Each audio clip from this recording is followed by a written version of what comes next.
Hi, Mariana. Let's take a look at this essay set that you have sent us today. We have interest in Airbnb accommodation by age group. Okay, let's see. Fine. So it looks like those under 45 were the highest, and from 45 and higher were the lowest. All right, let's see what you did. The picture illustrates the demand for Airbnb reservations by people from 5 different age groups during the year 2014. Okay, let's see. The chart clearly shows a fluctuating trend as a percentage of interest goes up as age increases between the first and second groups, but has a downward trend for people over the age of 34. Okay, the grammar is fine, but I don't agree with your use of the term fluctuating trend.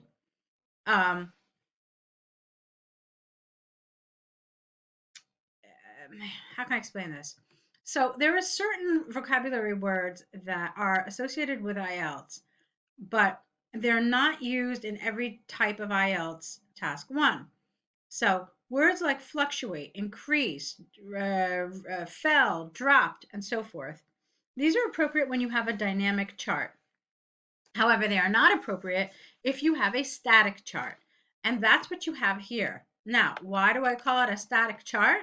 Because you have one specific point in time, and this is just a snapshot. It's like a photograph of what was happening in this year, but you don't see change over time. Okay, instead, it's just an assessment of that year. So any of these action verbs, any of these verbs of movement, fluctuate, changed, rose, declined, and so forth, they're inappropriate. Those would be appropriate if you have a dynamic chart. And it would be dynamic if you had, for example, January, February, March, April, May. Okay, so you were showing change over time. So fluctuate is not the right word. And this is okay. Percentage of interest goes, I don't know. I didn't really like this. You said the percentage of interest goes up as age increases between the first and second groups, but later has a downward trend for people over the age of 30. I didn't love that. I thought it was a little um, not very concise. I thought it could have been more concise. So I would have changed this entire sentence. So for me, did you notice what I said in the beginning? I said that for the first 3 age groups, they were all over 45%, but the other 2 were lower. So in my overview, I would probably say something like this. I would say that interest in Airbnb was highest among the 3 youngest age groups, but declined significantly for the 2 older age groups. Or not declined, see, there's that word again, but was lower for the 2 older age groups. Okay, so that would be a better word. It's a word of comparison, and that's what you need in these static charts. Okay, so this is an expression you don't need here. It feels kind of unnatural, and it doesn't feel very task 1 appropriate. So let's see what you wrote. It is clear to the eye that the group who is most likely to express their wishes for Airbnb accommodations, comma, is the one that includes young adults between the ages of 25 to 35 years. On the other hand, the people who expressed the least interest were between 55 and 64. Okay. So as I said, I didn't like this expression. Second of all, this feels like more of an overview. There is no specifics here. Okay? So rather than doing this 25 to 34, okay, and then 55 to 64. All right, so what you needed to do here instead was the highest popularity occurred in the 25 to 34 group as 55% expressed an interest in Airbnb. In contrast, the least interest was shown from the oldest group, comma, the 55 to 64-year-olds, with only 28%, comma, roughly half the percentage of the highest group.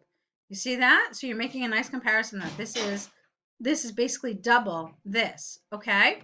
So that's how I would do this. And it's going to be important to do things like that, make comparisons, because you really only have 5 pieces of data here. So you're absolutely going to have to stretch it out and find connections and links and similarities and differences in order to make this meet the 150 word minimum. Okay. In 2014, the graph suggests that older people did not want to use Airbnb as much as their younger counterparts. For example, members between 45 and 54 were more than 20% less likely to show interest than possible clients aged 16 to 24. Now, that's a nice sentence, but the problem with it is that you show us this comparison without giving us a frame of reference. So, for example, I know that they're 20% less likely, but I don't know what this figure is, do I? So all I know is that, where is it? This is 20% less than this. Is that what you said? It's 1624, 45 to 50. Yeah. So it's first of all, it's okay. But you're not, I don't, it's not meaningful data because I don't know what this figure is. Okay. Do you understand? I don't have a frame of reference. And then to top it off, you didn't say anything about that middle group. Now, I know what you're thinking. You're thinking, but Ellen, they always say that you're not supposed to include every single piece of information. Yes, that's true if you have over 12 pieces of information. Okay. But if you have 12 and less, then you're going to have to use every single piece of information and you're going to have to make it relevant and important and meaningful, etc., etc. So, as I said before, I would have broken this in half. Okay. So I would have had an introduction. I already told you what I would have said for my overview. And then yeah, so I would have said the three youngest age groups showed the most interest in Airbnb, while interest was considerably lower for the two oldest age groups. So then I would get into some specifics. I would say that the highest popularity was found in the 25 to 34 at 55%. The youngest age group, made up of 16 to 24 years old, was slightly less at 52%. Rounding out the three most popular, the three, rounding out the top three was the 35 to 44 group, which had 3% less than the 16 to 24 age group. So you see, I'm using this language of comparison. It had 3% less. Okay? So then I would have another paragraph where I talked about these age groups. I might start here. Actually, you know what? I'm not going to start here. I'll show you what I'll do. Those aged 45 and 54 showed 38% in, or you know, why don't we do this? We can say that the two oldest age groups were both less than 40% each. The 45 to 54 age group was 11% lower than the 35 to 44 group at 38%. The least popularity was among those aged 55 to 64 at only 28%, which interestingly is half or nearly half the figure of the group that was most interested. And then you can say in parenthesis 35 to 34. So is that the only way to do this? No, of course it's not. But it is a way that I think allows you to stretch out this data, make it meaningful, make comparisons, and show this language of comparison. Okay? So most of your grammar was good. Some of your vocabulary, we already talked about it. You need to learn the difference between the vocabulary necessary for dynamic charts and vocabulary for static charts. Yeah, all right, so let's take a look at your task 2. All right, so let's take a look at your essay on international marketing. Let's see. There has always been polarized opinions surrounding international marketing. Many consider it to be positive because it educates possible, you need a double S here, and this is the wrong word. You need customers. So you have to invert the O and the U. It educates customers about brands and products unavailable in their country. However, critics believe this type of marketing can be hurtful as foreign brands might monopolize the domestic market for their products.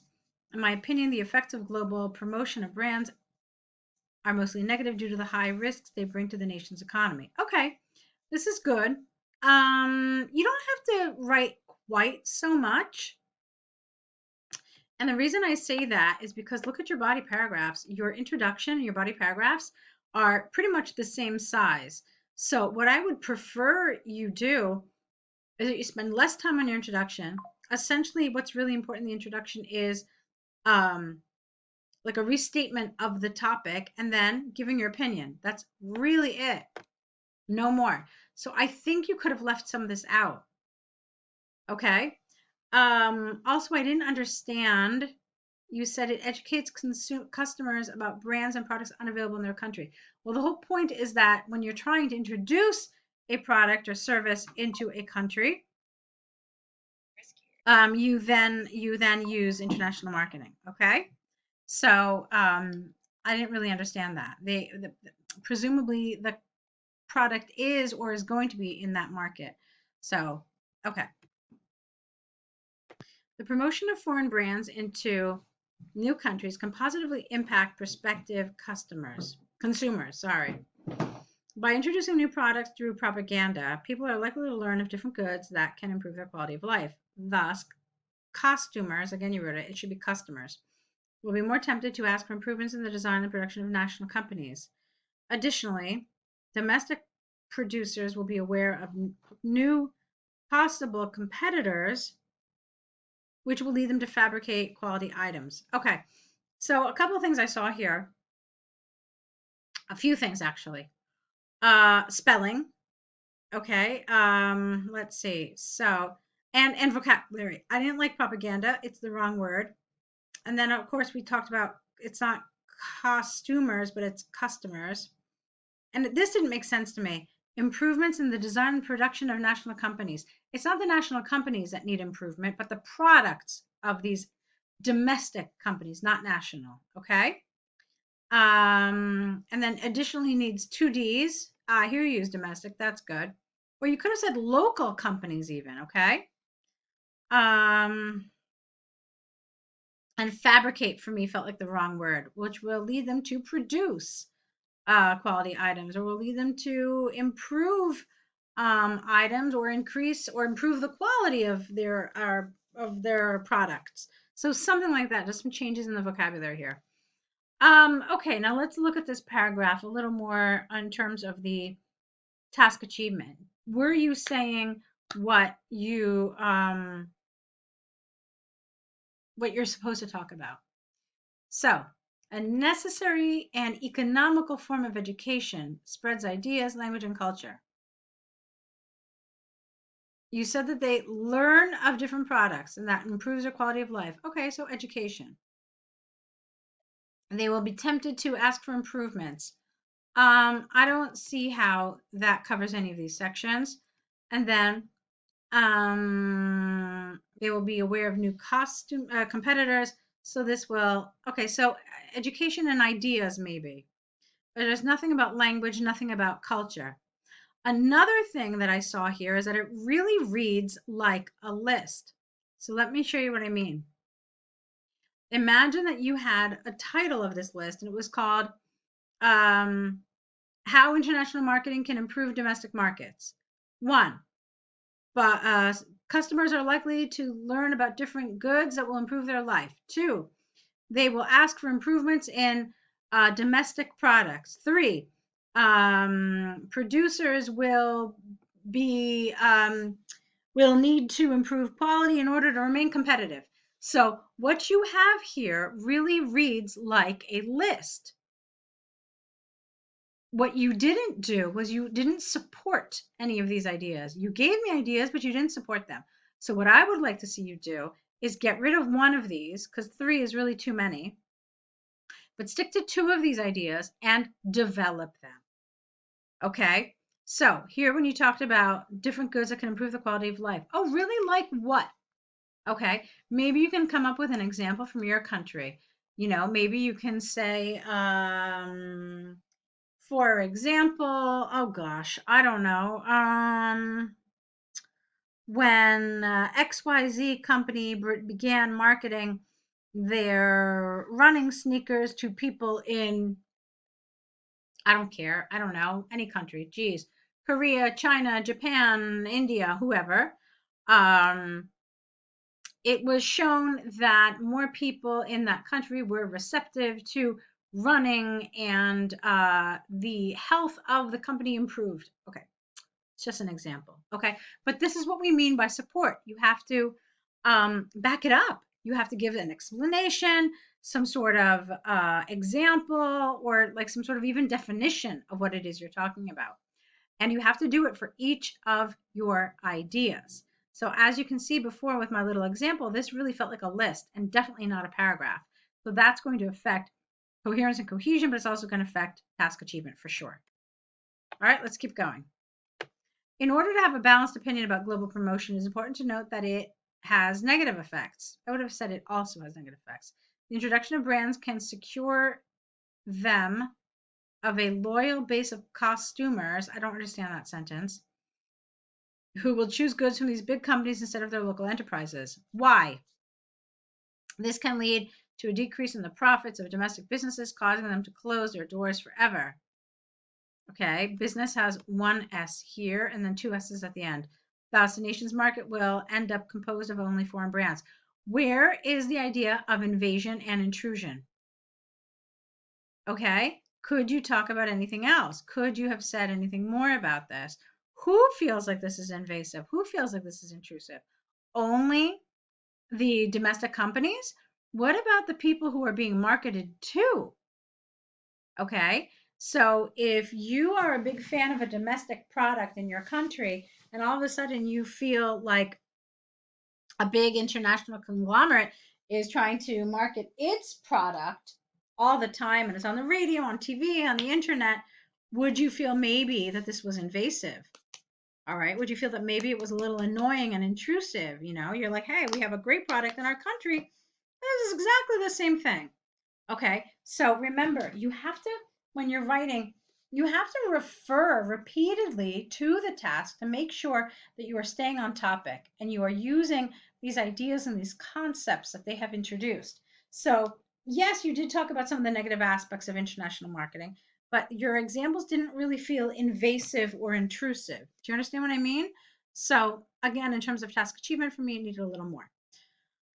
All right, I see here that you have another paragraph where you have your opinion, and I'm going to tell you here that we generally do not support this kind of structure. We typically say that anything in this paragraph that starts with my opinion should be in the paragraph where you actually talk about the side that you support. These should be meshed. This should not be on its own, because what ends up happening is it ends up being really repetitive. So, in my opinion, the effects of international marketing are extremely hurtful to a country's economy, presenting great dangers in the long term. Consequently, I believe these possible implications are more significant than the short-term happiness they can produce in prospective consumers. Yeah, I kind of feel like this really belongs in a conclusion, maybe, or definitely like making this stronger. Another thing that I'm going to suggest to you, look at this. You've got negatives, positives, and then your opinion, which is negative, and then you have this. So, what I want to recommend to you is to put your side, like this was your side, if I'm not mistaken. Uh, Wait a minute. No. Ah, here we go. Yeah, no. You're fine. You're fine. I'm sorry. I just realized this is the positives, this is the negatives, and you think it's negative. So you're fine in terms of the structure. You can ignore what I just said. So that's fine. But again, I would have connected these two, not making another paragraph. All right. So in conclusion, promoting brands to foreign customers, again, spelling has upsides and downsides, as it can lead to increased with a D here.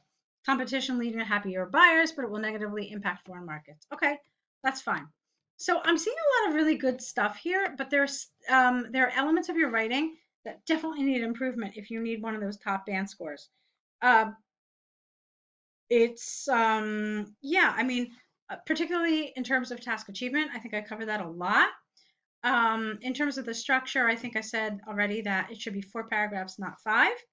And you've got some good grammar, and you did some things with your coherence and cohesion that I liked.